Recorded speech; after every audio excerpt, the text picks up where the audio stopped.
வணக்கம். இது தமிழ் குரலின் சிறப்பு நேர்காணல். இன்றைக்கு நம்மோடு இணைந்திருக்கிறவர் மரியாதைக்குரிய பத்திரிகையாளர் மற்றும் வழக்கறிஞர் ஐயா திருமிகு CS கோட்டீஸ்வரன் அவர்கள். சார் வணக்கம். சார் வணக்கம். வளவன். நாடாளுமன்றத்தில் ஒரு மிகப்பெரிய சர்ச்சை, குறிப்பாக அனுராக் தாக்கூர் அவர்கள் பேசியது, என்ன ஜாதினே சொல்ல முடியாதவர்கள், குறிப்பிட்டு இதுதான் கோர முடியாதவங்கள்லாம் ஜாதிவாரி கணக்கெடுப்புக்கு கேட்குறாங்க அப்படின்ட்டு ரொம்ப அடாவடித்தனமாக ரொம்ப தரம் தாழ்ந்து பேசியிருக்கிறார். இதை பிரதமர் என்டார்ஸும் பண்ணியிருக்கிறார். அவரை கேட்குறார், நான் யார் பேரையும் சொல்லலையே அப்படின்ற மாதிரி இல்லாமல் அதை பேசுகிறாங்க. அது யாரை குறிப்பிடுறாங்க? ராகுல் காந்தி அப்படிங்கிறது எல்லாருக்கும் தெரியுது. அகிலேஷ் மிகக்கடமே அங்கேயே பேசியிருக்காரு. கௌரவ் கோகாய் மறுப்பு தெரிவிக்கிறாங்க. இது அடிப்படையில் இவ்வளவு தரம் தாழ்ந்து போவது தான் இனிமேல் பாஜகவினுடைய அரசியலா? எப்படி பார்க்குறீங்க? உங்களுக்கு மனதில் என்ன இருக்கிறதோ சில நேரங்களில் அது உங்களுக்கு தெரியாமல் அது வெளியே வந்துவிடும். அப்படி வெளியே வந்த ஒரு நாகரிகமற்ற செயல்தான் நேற்று பாராளுமன்றம் நடந்த இந்த விவாதமான ஒரு விஷயம். அடிப்படையில் என்னென்னா, சாதியவாரி கணக்கெடுப்பு வேணும் அப்படின்றது ஏதோ ராகுல் காந்தி அவர்களோட ஒண்டி ஒரு கோரிக்கை அல்ல. தமிழகத்தில் சில சாதிய கட்சிகளை சார்ந்தவர்கள் அந்த கோரிக்கையை வைக்கிறாங்க. பீகாரில் பிரதான கட்சி, எதிர்கட்சி, ஆளுகின்ற கட்சின்னு அந்த மாதிரி எல்லாருமே அந்த கோரிக்கையை வைக்கிறாங்க. இப்போ நிதிஷும் வைக்கிறாரு, RJD தலைமையில் இருக்கக்கூடிய லல்லு பிரசாத் தலைமையில் இருக்கக்கூடிய அந்த கட்சிக்காரர்களும் கேட்குறாங்க. சமாஜ்வாடி கட்சியும் கேட்குது, காங்கிரஸ் கட்சியும் கேட்குது. அப்போது ஒரு ஆளுங்கட்சி, எதிர்கட்சி, இந்திய கூட்டணி, பாஜக கூட்டணி, NDA கூட்டணின்னு இல்லாமல் பொதுவாக நிறைய கட்சி தலைவர்கள் இந்த சாதிவாரி கணக்கெடுப்பு எடுத்தால் யார் பின்தங்கி இருக்காங்களோ அந்த சாதியை சேர்ந்தவர்களுக்கு ஒரு சில திட்டங்கள் கொடுத்து அவர்கள் வாழ்வாதாரத்தை மேம்படுத்துறதுக்கும் அந்த குடும்பத்தில் இருக்கிற பிள்ளைகள் படித்துட்டு வேலைக்கு போகிறதுக்கு கொஞ்சம் உறுதுணையாக நிற்கணும் அப்படின்ற அந்த அடிப்படை மனிதாபிமானத்தில் அந்த சாதிவாரி கணக்கெடுப்பு கேட்குறாங்க. சாதிவாரி கணக்கெடுப்பு எடுத்து யாரும் கல்யாணம் பண்ண நிகழ்ச்சி நடத்த போகிறதில்ல, பொண்ணு கொடுக்குறது பொண்ணு எடுக்கிறது அது பண்ண போகிறதில்ல. சாதிவாரி கணக்கெடுப்பு எடுத்து யாருக்கெல்லாம் அதிகமாக எருமை மாடு இருக்கோ அவங்களோட எருமை மாடெல்லாம் பிடிச்சி கொண்டு போய் வேறு யாருக்கும் கொடுக்க போகிறதில்ல. சாதிவாரிய கணக்கெடுப்பு எடுத்தாவே உடனே உங்களுக்கு நாளையிலேருந்து 100 கிலோ ரேஷனில் பாஸ்மதி அரிசி எடுத்துக்கோங்க அப்படின்னு யாரும் கொடுக்க போகிறதில்ல. அந்த டேட்டா அது ஒன்று இருந்து தான் 2011 எடுத்தது. இப்போ 2014 இருக்கிறோம். நம்ம இப்போ மழைக்காலம், இந்த காலத்தில் எடுக்க முடியாது. அப்போ 2015 தான் அடுத்து சாத்தியம். அப்போ 15 வருஷத்துக்கு நீங்கள் டேட்டா எதுவுமே உங்கள்கிட்ட இல்லை. 2011 எடுத்த தரவுகள்லேயே ஒரு சில புள்ளி விவரங்கள் இன்னும் அக்யூரேட்டாக இல்லை. அதாவது வெறும் சாதிவாரிய கணக்கெடுப்பு அப்படின்றத நீங்கள் அதை ஜாதியாக பார்க்கக்கூடாது, அது மக்களோட சம்பந்தமான கணக்கெடுப்பாகவும் பார்க்கலாம். அப்போது அடிப்படையில் மக்களுக்கு ஒவ்வொருத்தரும் அவங்க சாதி பிடிச்சிருக்கு வச்சுக்கிறாங்க, பிடிக்கலன்னா அதை தூக்கி எறிகிறாங்க. அது மக்களோட பிரச்சனை. அப்போ அந்த சாதியோட அந்த வன்மத்தை பிடிச்சி வச்சுக்கிட்டு பாராளுமன்றத்தில், அதாவது இன்றைக்கி புலிகளுக்கு கணக்கெடுப்பு இருக்குங்க. வங்கப்புலி எத்தனை இருக்குது? இப்போ நீங்கள் தமிழ்நாட்டில் எடுத்திங்கன்னா ஒரு 300லேருந்து 400 இருக்குது. மத்திய பிரதேசம் எடுத்திங்கன்னா 400லேருந்து 500க்குன்னு ஒரு கணக்கு இருக்குது. இந்த ரிவர் கேஞ்சட்டிக் டால்ஃபின் சொல்லுவாங்க, அதுதான் நம்மளோட அக்வாட்டிக் அனிமல், அதற்கு ஒரு கணக்கெடுப்பு இருக்குது. நாட்டில் அந்த விளிம்பு நிலையில் இருக்கக்கூடிய பறவைகள், கிரேட் இண்டியன் பஸ்டர்டு சொல்லுவாங்க, அதுவும் விளிம்பு நிலையில் இருக்குது, அழியக்கூடிய நிலைமையில். யானைகளுக்கு ஒரு கணக்கெடுப்பு. அப்போ 5 அறிவு இருக்கிற மிருகங்களுக்கு கூட இங்கே ஒரு கணக்கெடுப்பு இருக்குது. அப்படி இருக்கும்போது 6 அறிவு இருந்து உழைத்து மாடாக வரியை செலுத்துகிறவங்களுக்கும் வேர்வையை சிந்தித்து அரசாங்கம் உதவுறதுக்கு வரியிலேருந்து உங்களுக்கு வட்டியிலேருந்து இதெல்லாம் கட்டுற மக்களுக்கு ஒரு கணக்கெடுப்பு இல்லைன்றது தான் அடிப்படை கேள்வி. அதில் சாதி என்பது ஒரு அங்கம் அந்த கணக்கீடில். இந்த கணக்கீடு எடுங்க அப்படின்னு சொல்லி கேட்குறாரு. இப்போ இந்த கணக்கெடுப்பில் யார் யார் வீட்டில் கார் இருக்குது, யார் யார் வீட்டில் பைக் இருக்குது, யார் யார் வீட்டில் ஏசி இருக்குது, யார் யார் வீட்டில் 3 வேளை சோறு சாப்பிடலை, யார் யார் வீட்டில் படிக்காத பசங்க இருக்கிறாங்க, யார் யார் வீட்டில் கணவர் இல்லாமல் கைம்பெண்ணாக இருக்கிறாங்க, அது மாதிரி விஷயங்கள் கூட நீங்கள் எடுக்கலாம். ஒரு அரசாங்கம் தன் மக்கள் மீது எவ்வளவு கவனமாக அக்கறையாக இருந்ததுன்னா இந்த மாதிரி ஒரு கணக்கெடுப்பு நீங்கள் எடுக்கும் பொழுது என்ன ஆகும்னா உங்களுக்கு நிறைய டேட்டா கிடைக்கும். அந்த டேட்டாவை வைத்து நீங்கள் திட்டங்கள் வகுக்கலாம், டார்கெட்டடாக திட்டங்கள் வகுக்கலாம். இப்போ ஒரு உதாரணத்துக்கு இப்போ ராஜஸ்தான் எடுத்துக்கிறோம். இப்போ ராஜஸ்தானில் ஒரு மாநிலத்தில் ஒரு சில நகர அமைப்புலலாம் 3 வேளை சாப்பிட்றாங்க, நல்லா இருக்கிறாங்க, தங்க வீடு இருக்குது. ஆனால் ஒரு சில இடத்துல குழந்தைகள் 3 வேளை சாப்பிட்றதில்ல, பசியோடு தூங்குறாங்கன்னு வச்சுக்கோங்களேன். நீங்கள் இந்த மாதிரி கணக்கெடுப்பு எடுக்கும்பொழுது ஒரு சில டேட்டா உங்களுக்கு கிடைக்கும். தமிழகம் எடுத்துக்கோங்க. இப்போ கள்ளக்குறிச்சி, விக்கிரவாண்டியில் விதவைகள் ஜாஸ்தி. ஏன் ஜாஸ்தி? குடிப்பழக்கத்துக்கு ஆண்கள் அடிமையாகி நிறைய இடத்துல சாகிறாங்க. இப்போ ஒரு கணக்கெடுப்பில் இந்த மாதிரி விஷயங்களை கூட சேர்க்கலாம். அப்போது ஒரு கணக்கெடுப்பு அப்படின்ற அந்த அடிப்படையில் நீங்கள் அதில் எவ்வளவு வேணாலும் சேர்க்கலாம். ஒருத்தர் வீட்டில் எவ்வளோ ஆடு மாடு கோழியிலேருந்து சேர்த்துட்டு அந்த வீட்டில் எவ்வளோ வயசானவங்க இருக்கிறாங்க, அவங்களுக்கு ஆகிற மருத்துவ செலவு என்னன்றதையும் நாங்கள் கணக்கெடுப்பில் எடுக்கலாம். அப்போது இதெல்லாம் இருக்குது இந்த கணக்கெடுப்பில். அப்போ இதெல்லாம் மறந்துட்டு வெறும் திரும்ப திரும்ப ஜாதி ஜாதி ஜாதி ஜாதின்னா அப்போ ஜாதியோட எண்ணோட்டம் உங்கள் மனசில் எந்த அளவுக்கு ஆழ் மனசில் பதிஞ்சிருக்குன்றது மொதல் பார்வை. ரெண்டாவது, ராகுல் காந்தி சாதின்னு இப்போ தெரிஞ்சு நீங்கள் என்ன பொண்ணு பார்க்க போகிறீங்களா, இல்லை ராகுல் காந்தி வீட்டில் பொண்ணு எடுக்க போகிறீங்களா? உங்களுக்கு எதுக்கு இந்த பஞ்சாயத்து? அவர் ஜாதியை வந்து தொடச்சி போட்டு தூக்கி எரிச்சிட்டார். அவர் ஜாதியெல்லாம் அவர் வந்து இந்தியன் நாட்டினுடைய எதிர்கட்சி தலைவர், காங்கிரஸ் கட்சியினுடைய ஒரு மூத்த தலைவர். அவருக்கு அது போதுன்னு அவர் நினைக்கிறார். அப்படி இருக்கும்போது அவர் கோத்திரம் என்ன, ஜாதி என்னென்னா, அப்போ உங்களுக்கு வந்து அந்த சாதி ரீதியான அந்த ஊனம் உங்கள் மனசில் இருக்குல்ல, இது வந்து ஒரு புற்றுநோய். சாதி வந்து அது வந்து உங்கள் சாதி நீங்கள் வச்சுக்கோங்க, பத்திரமா மனசுக்குள்ளே ஜோபிக்குள்ளே பின்னாடி வச்சுக்கோங்க. அது வெளிப்படையாக வந்து அடிக்கடி வெளியில் வரக்கூடாது. அது நல்லது கிடையாது. நல்ல எடுத்துக்காட்டு. அடிப்படையில் மனிதர்கள், அதுக்கப்புறம் ஆசிய பெருமக்கள், அதுக்கப்புறம் இந்தியர்கள், அதுக்கப்புறம் அந்தந்த தமிழ்நாட்டுக்கு சேர்ந்த தமிழர்களோ தெலுங்குக்காரர்களோ இல்லை வந்து உங்களுக்கு சிறுபான்மையினரோ அந்த மாதிரி நீங்கள் பிரிச்சுக்கலாம். அவ்வளோதான் பண்ண முடியுமே தவிர்த்து திரும்ப திரும்ப போயிட்டு நான் அந்த ஜாதி இந்த கோத்திரம் இதை வச்சு நான் 10 ரூபா பல்பொடி கூட வாங்க முடியாது. சாதியை வச்சுக்கிட்டு ஒருவேளை சோறு கிடைக்காது. ஆனால் இவங்க இந்த சாதி உணர்வை தூண்டிட்டு ஒரு சில பேர் அரசியல் ஆதாயத்துக்காக மனிதர்கள் என்று மறந்துட்டு பண்ணுறாங்க. சாதிய கொடுமைகள் இருக்குது, அதற்கு வந்து குரல் கொடுக்கணும், அது வேறு சப்ஜெக்ட். நான் அதுக்குள்ளெல்லாம் போகல. அனுராக் தாக்கூர் வந்து இங்கே ராகுல் காந்தி அவர்களை குறிப்பிட்டு இது பேசுகிறாருன்றது அவர் வந்து வன்மத்தை கற்கிறாரு. மக்களுக்கு எது தேவை அப்படின்னா இந்த மாதிரி கணக்கெடுப்புகள் தேவை. நான் வந்து அதை பொதுவாக பார்க்குறேன். அந்த கணக்கெடுப்பில் சாதியும் ஒரு அங்கமாக வச்சுக்கோங்க, சாதியும் ஒரு முக்கிய குறியீடாக வச்சுக்கோங்க. அதை எடுக்க உங்களுக்கு ஏன் திராணி இல்லை, ஏன் தகுதி இல்லைன்னு அந்த கேள்வி இவர் கேட்குறாரு.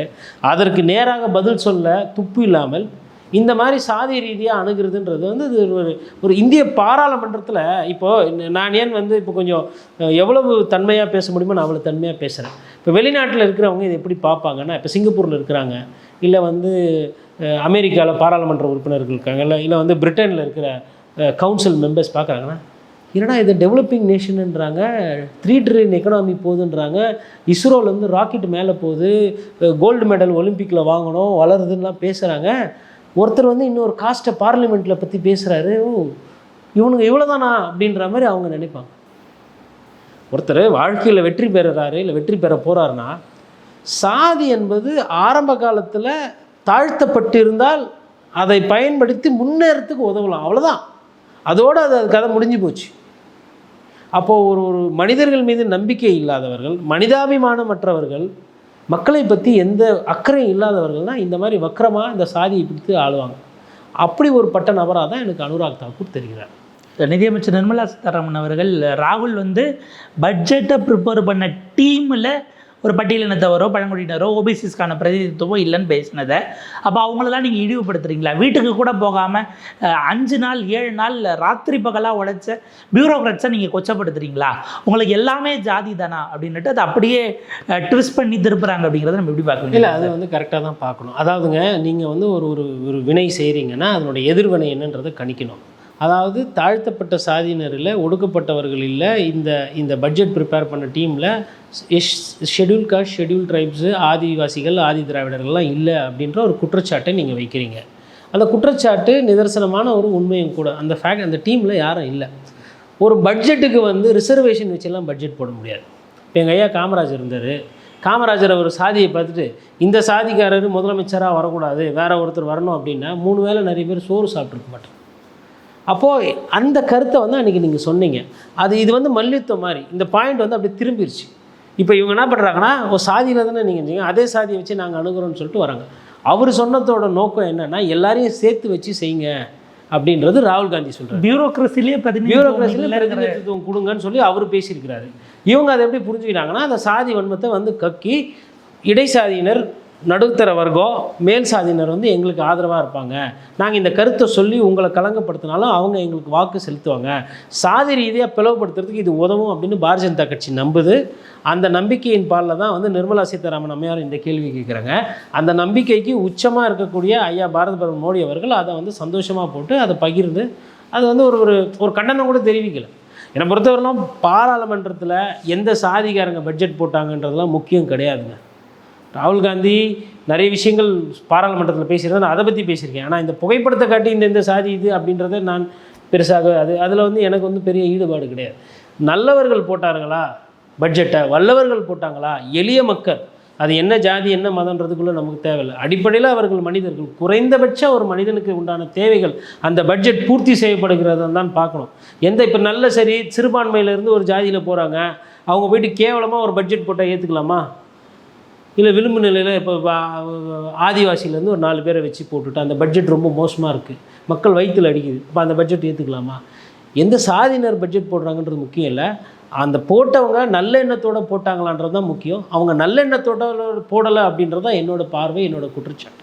இந்த பட்ஜெட்டின் மீதான விமர்சனமாகவே அது ஒட்டுமொத்த பாஜகவுக்கான விமர்சனமாக தான் நம்ம. அதாவதுங்க ஒரு விஷயம் அடிப்படையில் இது வந்து மக்கள் வயிற்றில் அடிக்கிற பட்ஜெட்டு அப்படின்றத நம்ம பேசிக்கிட்டு இருக்கோம் தொடர்ந்து. ஏன்னா அதாவது பட்டியலின மக்கள் இருக்கிறவருக்கு அரிசி ஒரு விலையும், ஆட்டோ ஓட்டுற ஒரு தொழிலாளிக்கு அரிசி ஒரு விலையும், இல்லை வந்து ஒரு வங்கியில் உட்காந்து கணக்கு எழுதுறவருக்கு ஒரு அரிசி ஒரு விலையும் விற்கிறது கிடையாது. அரிசி அதே விலை தான். யார்கிட்ட எவ்வளவு காசு இருக்கோ அந்த காசு கொடுத்து அவங்க வாங்கிக்குவாங்க. அடிப்படையில் அந்த அரிசி விலையை நீங்கள் மொத்தமாக குறைச்சிட்டிங்கன்னா எல்லாரும் பயன்பெறுவாங்கன்றது என்னோடய புரிதல்.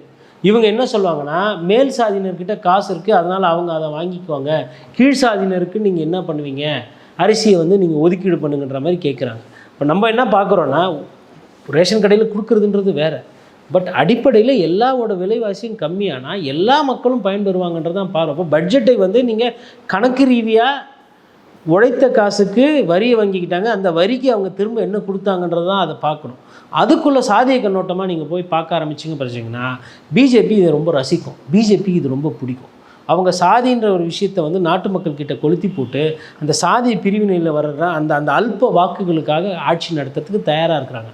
அப்போ அந்த சாதிக்குள்ளே நீங்கள் போயிட்டீங்கன்னா இவங்க இந்த மருத்துவ ரீதியாக இருக்கிற அந்த 18 விழுக்காடுக்கு போட்ட அந்த ஜிஎஸ்டி, சாப்பாட்டுக்கு சாப்பிட்ற காலத்துலலாம் சாப்பாட்டுக்கெல்லாம் இந்தியாவில் வந்து வரின்றதே இல்லாமல் போச்சு, இருந்ததே கிடையாது.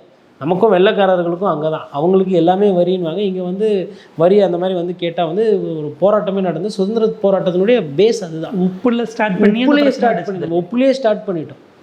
உப்பிட்டவரே உள்ளளவு அந்த உப்புக்கு வரி கேட்டால் யாரா அதுன்னு தூக்கி போட்டு மிதிடா அப்படின்ற மாதிரி தான் நம்மளோட பாரம்பரியம். அது தண்டி மார்ச் ஆகட்டும், இல்லை ஐயா அழகுமுத்துக்கோன் ஆகட்டும், இல்லை வீரபாண்டிய கட்டபொம்மன் ஆகட்டும், எல்லாரும் பின்னாடி வந்த காலத்தில் பாளையங்கோட்டைக்காரர்கள்லேருந்து எல்லாருமே இதுதான் எதிர்த்தாங்க. அப்போ இந்த அடிப்படை வந்து இந்த நோக்கம் வந்து தகர்ந்து போயிடும். சாதி ரீதியான பிரச்சனை, சாதிய கணக்கெடுப்புன்ற அது ஒரு தனி சப்ஜெக்ட். பாராளுமன்றத்தில் இவங்க என்ன பண்ணாங்கன்னா, இவங்க வெயிட் பண்ணிகிட்டு இருந்தாங்க. பட்ஜெட்டில் ராகுல் காந்தி அவர்கள் கேட்ட கேள்விகளுக்கு பாஜக கிட்ட பதில் கிடையாது.